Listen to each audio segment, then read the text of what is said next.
ಸ ಪದ ಸ ಪದ ಸ ಪದ ಸ ಗಸದ ಗಸದ ಗಸದ ಗಸದ ಗಸದ ರಿ ಗ ಮ ರಿ ಗ ಮ ರಿ ಗ ಮ ರಿ ಗ ಮ ರಿ ಗ ಮ ಪದ ಮ ಪ ಗ ಮ ರಿ ಗ ರಿ ಸ ಯೇಸು की वाणी जीवन ज्योति यीशु की वाणी आत्मा शक्ति यीशु की वाणी जीवन ज्योति यीशु की वाणी आत्मा शक्ति जो इस वाणी पे है चलता अनंत जीवन मुक्ति पाता जो इस वाणी पे है चलता अनंत जीवन मुक्ति पाता यीशु की वाणी जीवन ज्योति यीशु की वाणी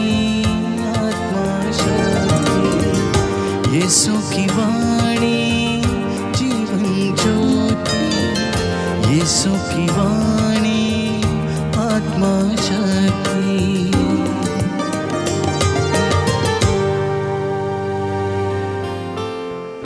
पहला पाठ निर्गमन ग्रंथ अध्याय 23 पद संख्या 20 से 23। मेरा दूत तुम्हारे आगे आगे चलेगा। प्रभु यह कहता है, मैं एक दूत को तुम्हारे आगे आगे भेजता हूँ। वह रास्ते में तुम्हारी रक्षा करेगा और तुम्हें उस स्थान ले जाएगा जिसे मैंने निश्चित किया है। उसका सम्मान करो और उसकी बातें सुनो। उसके विरुद्ध विद्रोह मत करो। वह तुम्हारा अपराध नहीं क्षमा करेगा, क्योंकि उसे मेरी ओर से अधिकार मिला है।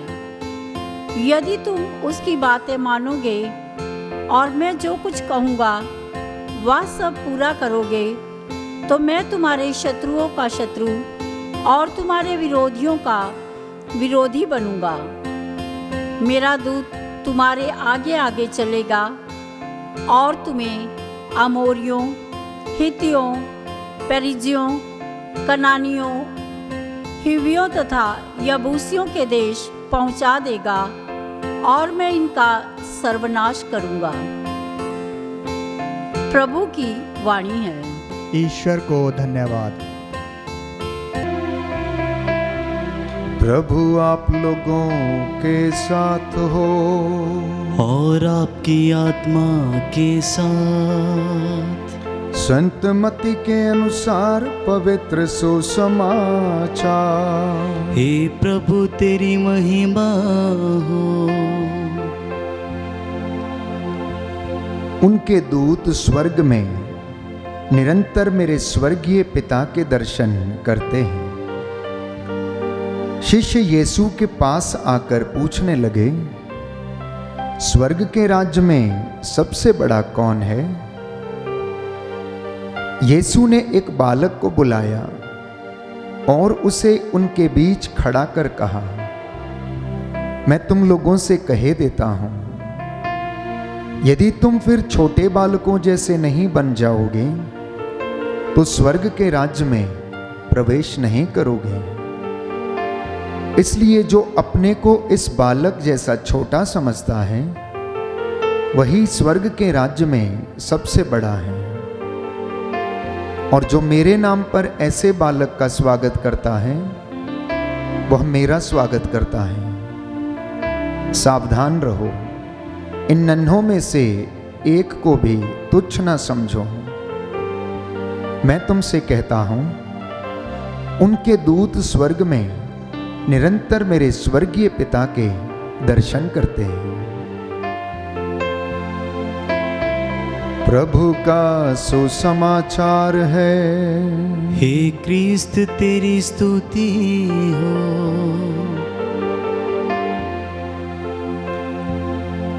हालेलुया। हालेलुया हालेलुया। हालेलुया। प्रभु की स्तुति हो, प्रभु की स्तुति हो, प्रभु को धन्यवाद, प्रभु को धन्यवाद। पिता ईश्वर की स्तुति हो, पिता ईश्वर की स्तुति पिता हो, ईश्वर को धन्यवाद, पिता ईश्वर को पिता धन्यवाद। ईश्वर की महिमा हो, पिता ईश्वर की महिमा पिता हो, ईश्वर को धन्यवाद। पिता ईश्वर को धन्यवाद। हालेलुया। हालेलुया। पवित्र आत्मा की स्तुति हो, पवित्र आत्मा की स्तुति पवित्र हो, आत्मा को धन्यवाद। पवित्र आत्मा को धन्यवाद। प्रभु का वचन कहता है, प्रभु का वचन कहता है, उत्पत्ति ग्रंथ उत्पत्ति ग्रंथ अध्याय 28 अध्याय 28 पद संख्या 15, पद संख्या 15, मैं तुम्हारे साथ रहूंगा, मैं तुम्हारे साथ रहूंगा। तुम जहाँ कहीं भी जाओगे, तुम जहाँ कहीं भी जाओगे, मैं तुम्हारी रक्षा करूंगा मैं तुम्हारी रक्षा करूंगा और तुम्हें इस प्रदेश वापस ले जाऊंगा, वापस ले जाऊंगा, क्योंकि मैं तुम्हें तब तब तक नहीं छोड़ूंगा तक नहीं छोड़ूंगा जब तक तुमसे जो कहा है उसे पूरा ना कर दूं। उसे पूरा ना कर दूं। हालेलुया। हालेलुया। प्रभु कहता है मैं तुम्हारे आगे आगे चलूंगा मैं तुम्हारे आगे आगे चलूंगा और तुम्हारे साथ रहूंगा, और तुम्हारे साथ रहूंगा। वह तुम्हें निराश नहीं करेगा वो तुम्हें निराश नहीं करेगा और तुमको नहीं छोड़ेगा। और तुमको नहीं छोड़ेगा। हालेलुया। हालेलुया। प्रभु कहता है देखो मैं अपना दूत तुम्हारे आगे भेज देता हूँ। हालेलुया। हालेलुया। वो मार्ग में तुम्हारी रक्षा करेगा। प्रभु का दूत उसके भक्तों के पास डेरा डालता और विपत्ति से उनकी रक्षा करता है। हालेलुया। हालेलुया। हालेलुया। हालेलुया। प्रियजनों, आज माता कलीसिया रक्षक दूत संत मिखाइल की याद करती है, उनका पर्व मनाती है। पिछले दिनों में हमने महादूतों संत मिखाइल, संत रफाएल और संत गैब्रियल का पर्व मनाया। और वचन हमें बताता है, संत अगस्टिन कहता है कि दूत उनके दफ्तर का नाम है, अर्थात वो जो कार्य करते हैं उसके द्वारा वो दूत कहे जाते हैं, लेकिन वास्तव में वह आत्मा है। इन दूतों के शरीर मेरे और आपके शरीर के जैसे नहीं हैं, परंतु ये आत्मिक शरीर है। इसलिए आज माता कलीसिया रक्षक दूत का पर्व मनाती है और हमें ये शिक्षा प्रदान करती है कि परमेश्वर ने हम सब के लिए रक्षक दूत तैनात किए हुए हैं और इन दूतों की संख्या अनगिनत है।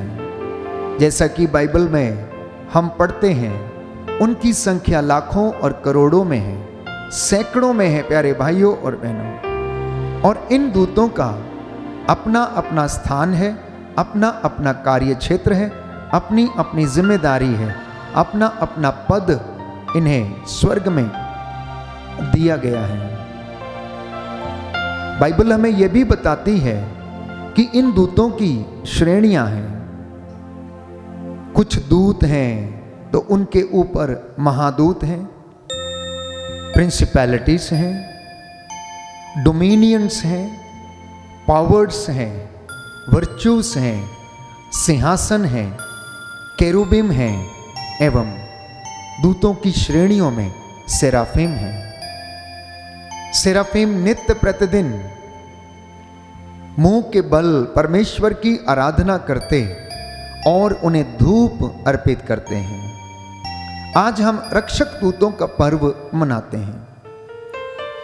मुझे और आपको ये भली भांति जान लेना चाहिए कि प्रभु ने हम सब के लिए रक्षक दूत नियुक्त किए हैं ताकि वह हमारी रक्षा करें।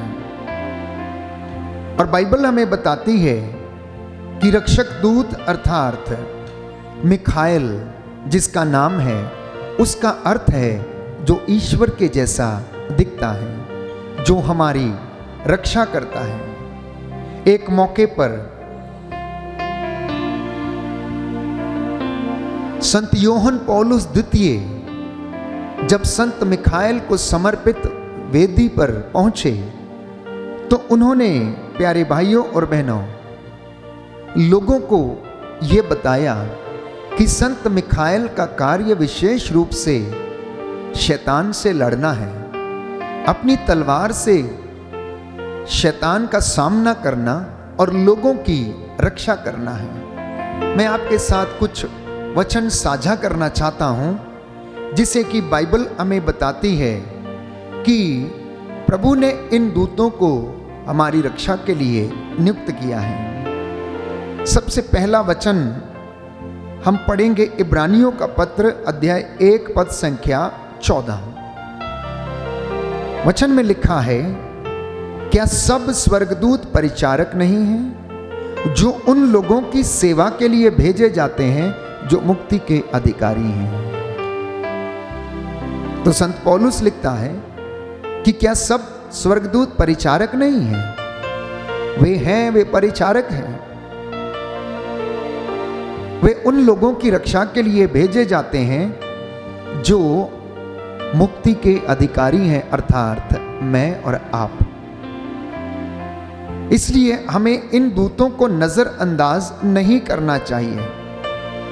अगर अनजाने में कोई अजनबी हमसे मिलने के लिए आता है तो हमें उसकी भरपूर देखभाल करनी चाहिए, क्योंकि बाइबल हमें बताती है कि पुरानी व्यवस्था में हम पढ़ते हैं प्रभु के लोगों के पास ऐसे अजनबी लोग आ गए जो कि दूत के रूप में उनके बीच में प्रकट हुए। और सबसे पहला वृत्तांत हम पढ़ते हैं उत्पत्ति ग्रंथ में, जब इब्राहिम के घर के पास, उसके तंबू के पास 3 व्यक्ति आकर खड़े हो गए। उन्होंने उनकी सेवा की, उन्हें भोजन कराया और जाते जाते वह उन्हें संतान का आशीर्वाद दे गया। ऐसे ही दूत आपके और मेरे जीवन में भी प्रकट होते हैं, किसी न किसी व्यक्ति के जरिए, किसी न किसी मनुष्य के जरिए। तो यूदस के पत्र अध्याय 1 पद संख्या 6 में हम पढ़ते हैं कि प्रभु का वचन हमें बताता है, अगर कोई स्वर्गदूत ईश्वर की इच्छा का उल्लंघन करता है तो परमेश्वर उन्हें दंड देता है। जिन स्वर्गदूतों ने अपनी मर्यादा का उल्लंघन किया और अपना निजी निवास स्थान छोड़ दिया, ईश्वर ने उन्हें न्याय के दिन के लिए नरक के अंधकार में बेड़ियों से बांध रखा है। तो प्रभु ने इन फरिश्तों का निर्माण इन्हें इसलिए सृजित किया ताकि वह परमेश्वर की संगति में रहें और उसकी सेवा शुश्रूषा करते रहें और प्रभु के साथ वो रहकर उसकी महिमा करें। जैसा मैंने आपसे कहा कि स्वर्गदूतों की अनेक श्रेणियां हैं और उनकी अलग अलग जिम्मेदारियां हैं। कुछ का काम स्वर्गदूत जो करते हैं संदेश देना, तो कुछ अलग जो बीमारों की देखभाल करते हैं, तो कुछ अलग जो मार्ग में चलते चलते हमारे दाएं बाएं आगे पीछे रहकर हमारी रक्षा करते हैं। ये गार्डियन एंजल हैं जिनका हम आज त्योहार मनाते हैं। यूदस का पत्र अध्याय 1 पद संख्या 9 में हम पढ़ते हैं, किंतु जब महादूत मिखाएल शैतान से वाद विवाद कर रहा था और मूसा के शव को लेकर उससे संघर्ष कर रहे थे, तो उन्हें शैतान को निंदात्मक शब्दों में दोषी ठहराने का साहस नहीं हुआ। उन्होंने इतना ही कहा कि प्रभु तुझे दंडित करे, जबकि ये व्यक्ति उन बातों की निंदा करते हैं जिन्हें वे समझते भी नहीं हैं। तो यहां पर वचन स्पष्ट करता है कि स्वर्गदूत जिनके हाथ में रक्षा करने के लिए तलवार थी, जब वे मूसा के शव को लेकर जा रहे थे तो उनका वाद विवाद शैतान से हो गया, लेकिन उन्होंने शैतान को निंदात्मक शब्दों में झिड़का नहीं, परंतु उससे कहा कि प्रभु ही तेरा न्याय करे, प्रभु तुझे दंडित करे। लेकिन हम इंसान जब ऐसी कोई बात आ जाती है तो हमारे मुख से अनेक बार निंदात्मक शब्द निकलते हैं। और ये निंदात्मक शब्द हमारे ही जीवन के लिए प्यारे भाइयों और बहनों बुराई का कारण बन जाते हैं। इसलिए हम वचन में पढ़ते हैं प्रकाशना ग्रंथ अध्याय 12 पद संख्या 7 से 9। तब स्वर्ग में युद्ध छिड़ गया, मिखाएल और उसके दूत को पंखदार सर्प से लड़ना पड़ा। पंखदार सर्प और उसके दूतों ने उनका सामना किया, किंतु वे उसके सामने टिक नहीं सके और स्वर्ग में उनके लिए कोई स्थान नहीं रहा। प्यारे भाइयों और बहनों, आप इस बात से अच्छी तरह वाकिफ हो जाइए कि प्रभु ने हर व्यक्ति के लिए, चुने हुए व्यक्ति के लिए जो मुक्ति का अधिकारी है, उसके लिए एक एक रक्षक दूत को नियुक्त किया है, जो वह आपके आगे आगे चलता है और आपकी देखभाल करता है और आपके साथ रहता है। इसलिए प्रभु का वचन हमें बताता है, प्रकाशित वाक्य अध्याय 5 पद संख्या 11 में हम पढ़ते हैं।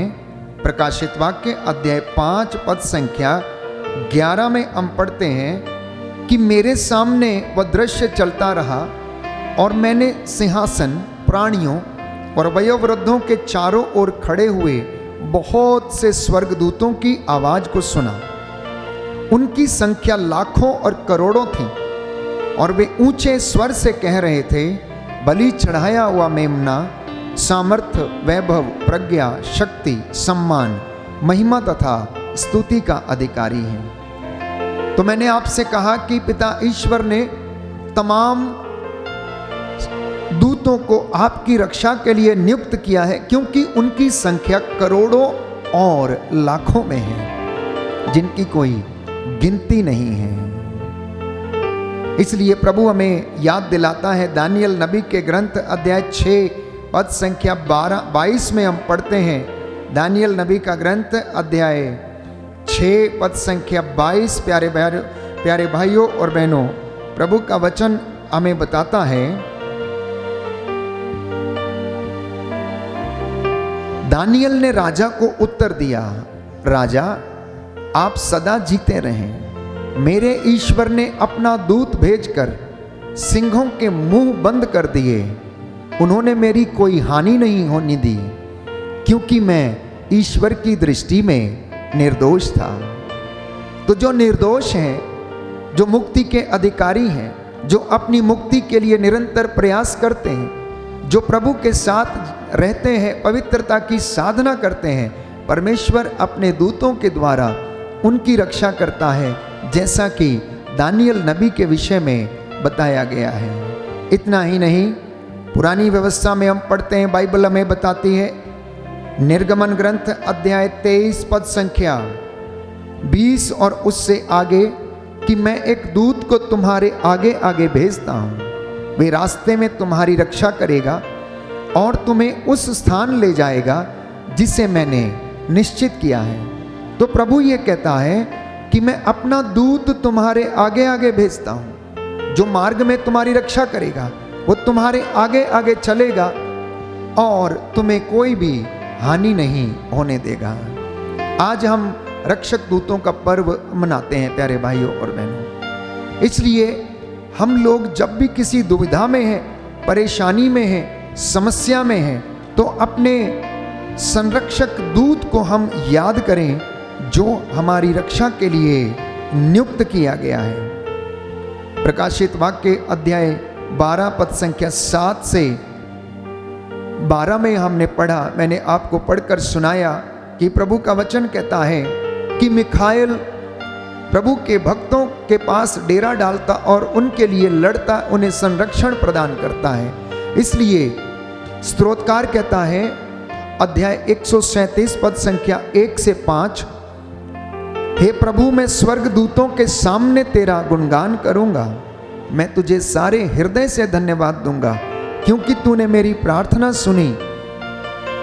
तेरे अपूर्व प्रेम तथा सत्य प्रतिज्ञता के कारण मैं तेरा धन्यवाद करता रहूंगा। हालेलुया, हालेलुया, हालेलुया, हालेलुया। यीशु की स्तुति हो, यीशु की स्तुति यीशु हो, को धन्यवाद, यीशु को धन्यवाद, यीशु की आराधना हो, यीशु की आराधना यीशु हो, की महिमा हो, यीशु की महिमा हो, यीशु को धन्यवाद। यीशु को धन्यवाद। इतना ही नहीं, बाइबल में बताती है, नबी दानियल का ग्रंथ अध्याय 7 पद संख्या 9 से 10 और 13 से 14 में हम पढ़ते हैं कि दानियल कहता, मैं देख ही रहा था, सिंहासन रख दिए गए और एक वयोवृद्ध व्यक्ति बैठ गया। उसके वस्त्र हिम की तरह उज्जवल थे, उसके सिर के केश निर्मल ऊन की तरह थे। उनका सिंहासन ज्वालाओं का समूह था और सिंहासन के पहिए धधकती आग थी। उसके सामने से आग की धारा बह रही थी और सैकड़ों उसकी सेवा कर रहे थे। लाखों उसके सामने खड़े थे। न्याय की कार्यवाही प्रारंभ हो रही थी और पुस्तकें खोल दी गईं। मैं रात का दृश्य देख रहा था और देखो, आकाश के बादलों पर मानव पुत्र के जैसा कोई आया। वह वयोवृद्ध के यहाँ पहुंचा और उसके सामने लाया गया। उसे प्रभुत्व, महिमा, अधिकार, सम्मान और सबसे सर्वश्रेष्ठ नाम दिया गया। हालेलुया, हालेलुया। हे प्रभु यीशु, हे प्रभु यीशु, मैं आपके वचन के द्वारा मैं आपके वचन के द्वारा शुद्ध हो गया हूँ, शुद्ध हो गया हूँ, पवित्र हो गया हूँ, पवित्र हो गया हूँ। हे प्रभु यीशु, हे प्रभु यीशु, आज का वचन मेरा मार्गदर्शन करे, मेरा मार्गदर्शन करे। हालेलुया, हालेलुया, हालेलुया, हालेलुया। हे प्रभु के दूतों, हे प्रभु के दूतों, प्रभु को धन्य कहो, प्रभु को धन्य हे कहो। मेरी आत्मा, हे मेरी आत्मा, प्रभु की स्तुति करो, प्रभु की स्तुति करो। हालेलुया, हालेलुया, हालेलुया, हालेलुया, हालेलुया। हालेलुया। तो प्रियजनों, हम वचन में पढ़ते हैं संत यूहन्ना के अनुसार पवित्र सुसमाचार अध्याय 1 पद संख्या 47 में कि तुम ईश्वर के दूतों को मानव पुत्र के ऊपर चढ़ते और उतरते देखोगे, जो उसकी सेवा करते हैं और उसकी महिमा निरंतर गाते रहते हैं।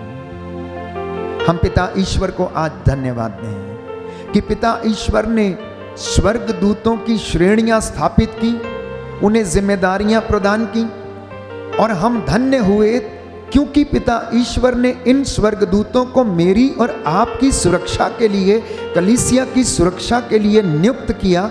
और ये स्वर्गदूत निरंतर आपके घर के ऊपर पहरा देते हैं, कलीसिया पर पहरा देते हैं, आपके शहर पर पहरा देते हैं और जब हम इन्हें याद करते हैं तो वे प्रकट हो जाते हैं और हमारी रक्षा करते हैं। इसलिए अपने अपने स्वर्गदूत को याद करना, जब भी आप परेशानी में हैं, कष्ट में हैं, चिंता में हैं, याद कीजिए जब माता मरियम जसिंता लूसिया फ्रांसिस्का को दर्शन देने वाली थी तो संत मिखाएल वहाँ पर प्रकट हो गया और उसने उन लोगों को प्रार्थना करना सिखाया।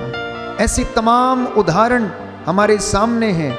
इतिहास गवाह है, बाइबल गवाह है प्यारे भाइयों और बहनों कि जब प्रभु ने अपने स्वर्गदूतों को मनुष्यों के रूप में लोगों के बीच में भेजा और उन्होंने उन्हें आशीर्वाद दिया। आइए हम भी प्रार्थना करें और प्रभु से निवेदन करें कि संत मिखाएल और हमारा रक्षक दूत हमारी सबकी रक्षा करे।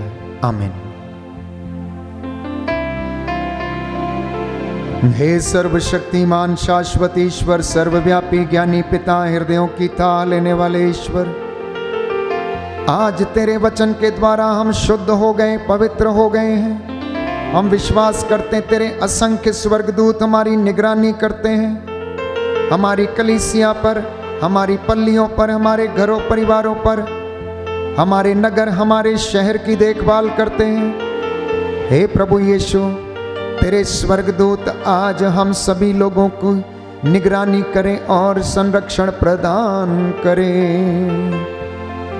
हम पवित्रताई का जीवन जीते जाएं और तेरी महिमा में सदा सम्मिलित रहें। हे प्रभु, स्वर्गदूतों की श्रेणियां तुझे धन्य कहें, मेरी आत्मा तुझे निरंतर धन्य कहे। आज के वचन जिन्हें हमने सुना है हमारे जीवन में शांति और उद्धार का कारण बन जाए।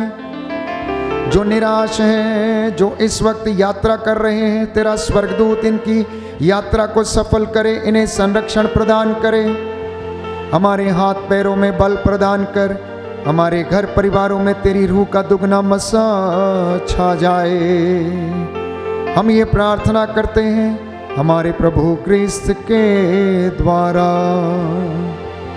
आमीन।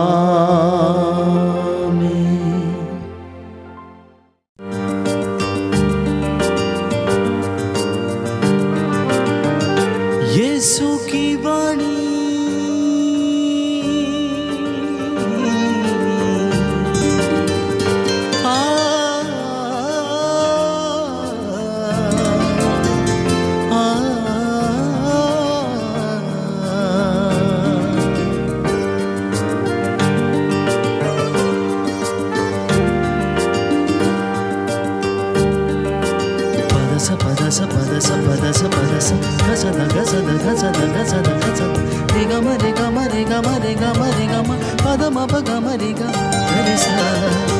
यीशु की वाणी जीवन ज्योति, यीशु की वाणी आत्मा शक्ति, यीशु की वाणी जीवन ज्योति, यीशु की वाणी आत्मा शक्ति। जो इस वाणी पे है चलता, अनंत जीवन मुक्ति पाता। जो इस वाणी पे है चलता, अनंत जीवन मुक्ति पाता। यीशु की वाणी जीवन ज्योति, यीशु की वाणी आत्मा शक्ति, यीशु की वाणी जीवन ज्योति, यीशु की वाणी आत्मा शक्ति।